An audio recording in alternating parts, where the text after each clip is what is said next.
गांव का वो कोना जहां सूरज ढलने के बाद कोई नहीं जाता। वहां एक पुरानी हवेली थी, बरसों से वीरान। लेकिन अब वहां एक लड़की रहती थी, शांत, रहस्यमयी और कुछ ऐसी जिसे देखकर ही लोगों के रोंगटे खड़े हो जाएं। गांव वालों का कहना था कि हवेली में आत्मा है, लेकिन लड़की कहती थी वो तो बस रहा कर रही है। लेकिन फिर एक रात एक बच्चा गायब हो गया और सबने उंगली उसी पर उठाई। गांव की पंचायत ने कहा, ये लड़की इंसान नहीं, मगर क्या सच में वो गुनहगार थी या किसी और के राज को छुपाने के लिए बलि का बकरा? गांव का नाम था चंद्रपुर और यह कोई सामान्य गांव नहीं था। यहां की गलियों में भी कुछ खास था, जो किसी के गले में एक अजीब सी खामोशी छोड़ देता था। हर गली, हर चौराहा, हर पेड़ और हर घर जैसे अपनी कहानियां कह रहा था। और इस गांव की सबसे पुरानी कहानी थी पुरानी हवेली की, जो गांव के बाहरी इलाके में स्थित थी। वो हवेली कभी किसी के सपनों में भी नहीं आ सकती थी। बड़ी बड़ी दीवारें, टूटे फूटे खिड़की दरवाजे और दीवारों पर रेंगते हुए काई के निशान, जैसे हवेली की उम्र उसके आकार से कहीं ज्यादा थी। लोग कहते थे वो हवेली कभी किसी समय में बहुत ही भव्य थी, लेकिन अब यह वीरान हो चुकी थी। सिर्फ एक लड़की थी जो वहां रहती थी, नीलिमा। नीलिमा को लोग हवेली की लड़की कहते थे। वो कभी गांव में घूमती नहीं थी, न ही किसी से मिलती थी। उसके बारे में जितना गांव के लोग जानते थे, उतना ही डरते थे।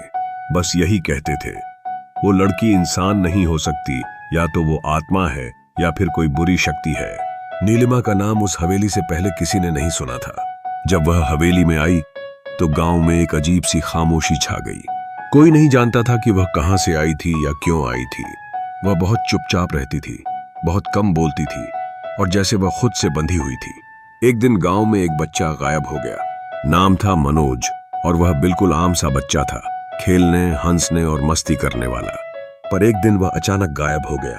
गांव वालों ने बहुत खोजबीन की, लेकिन वह कहीं नहीं मिला।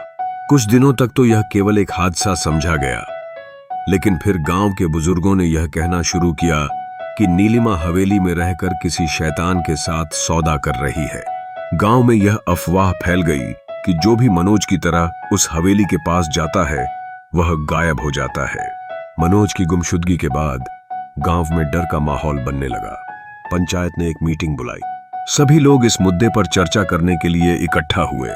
सबकी नजरों में एक ही सवाल था, क्या नीलिमा का हवेली से कोई ताल्लुक है? तुमने सुना है? एक बुजुर्ग महिला ने कहा। वह लड़की कहती है कि हवेली के अंदर कुछ छुपा हुआ है, उसे कोई अंदर जाने नहीं देता। हमने देखा है, एक और आदमी बोला। वह हवेली के आसपास अक्सर घूमती है और उसके पास कभी किसी का चेहरा नहीं होता। वो कोई आम इंसान नहीं हो सकती। लेकिन हमें एक बात समझ में नहीं आती। पंचायत के मुखिया ने कहा, अगर वह लड़की कुछ कर रही है तो क्यों कोई उसे पकड़ने की कोशिश नहीं करता? क्या वह सच में हमारी मदद कर सकती है? गांव के डर के बावजूद एक और बच्चा गायब हो गया, राहुल। यह तो अब हद हो गई। इस बार गांव वालों ने ठान लिया कि वे नीलिमा के खिलाफ कुछ करेंगे। रात के अंधेरे में गांव के कुछ लोग हवेली के पास पहुंचे, लेकिन जैसे ही वे हवेली के पास पहुंचे, एक भयंकर ठंडी हवा ने उन्हें घेर लिया। कुछ देर बाद हवेली का दरवाजा अपने आप खुल गया और अंदर से एक हल्की सी आवाज आई, तुम क्या चाहते हो? गांव वाले डरते हुए अंदर गए, लेकिन उन्हें कुछ नजर नहीं आया। अचानक एक बच्चा, राहुल, हवेली के एक कोने में दिखाई दिया। वो कांपता हुआ खड़ा था। उसकी आंखें डर से खुली हुई थीं और वह चुप था। फिर नीलिमा सामने आई।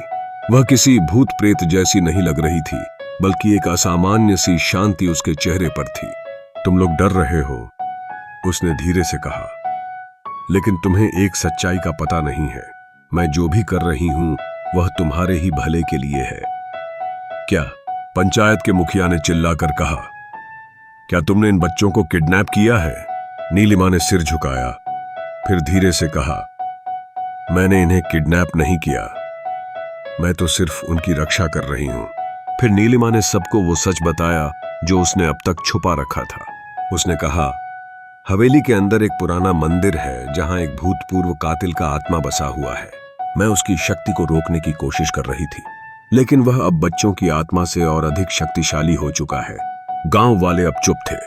और तभी नीलिमा ने अपने हाथों में एक प्राचीन पत्थर दिखाया जो उसी कातिल की शक्ति को रोक सकता था। अब नीलिमा और गांव वाले मिलकर उस कातिल की आत्मा को शांत करने की कोशिश करते हैं। एक भीषण लड़ाई के बाद वह कातिल अपनी शक्तियों को खो देता है और हवेली में फिर से शांति लौट आती है। लेकिन यह सच था कि नीलिमा खुद कभी नहीं चाहती थी कि कोई और इस रहस्य को जाने, और अब उसने हवेली को छोड़ दिया था। लेकिन यह गांव वाले थे जिन्होंने उसे अपनी रक्षा करने वाले रूप में देखा था, न कि एक शैतानी आत्मा। कहानी का अंत कभी कभी डर के पीछे एक और सच्चाई छुपी होती है। अगर आपको यह कहानी पसंद आई हो तो चैनल को सब्सक्राइब करें और अगली रहस्यमयी स्टोरी का इंतजार करें।